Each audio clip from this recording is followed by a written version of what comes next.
L'État promet de financer une aide au commerce des centres-villes les plus touchés suite aux manifestations des Gilets jaunes et aux dégradations des casseurs. Montpellier fait partie des villes qui en ont le plus souffert. On perd à peu près 30% par rapport à ce qu'on devait faire l'année dernière. Donc c'est sûr que là, pour nous, même pour les autres magasins, actuellement, c'est plus possible. Il faut qu'il y ait une solution, il faut qu'on trouve un moyen de faire en sorte que les gens puissent venir tranquillement se balader et sans que les gens aient peur qu'il y ait des incidents ou autre. Mais Montpellier n'a pas demandé à bénéficier du fonds de soutien. Et chacun, mairie et chambre de commerce, de se renvoyer la responsabilité. Un bras de fer dont les commerçants du centre-ville se seraient bien passés. On a obtenu un accord de réétudier le dossier.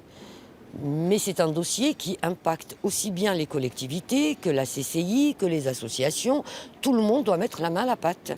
Et tout le monde doit faire en sorte que ces commerçants s'en sortent et ne déposent pas le bilan.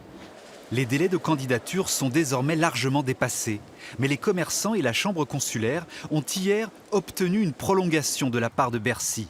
Un gros raté qui pourrait donc être rattrapé. L'objectif, ce n'est pas la polémique. L'objectif, c'est essayer de récupérer ce fonds parce qu'aujourd'hui, ce sont les commerçants qui souffrent. Et l'objectif, c'est de montrer cette dynamique que l'on peut apporter à Montpellier par ce fonds de revitalisation. Parce que je rappelle que ce fonds de revitalisation n'est possible et un dossier n'est déposable que dans la mesure où il est abondé par la collectivité, déposé par la collectivité.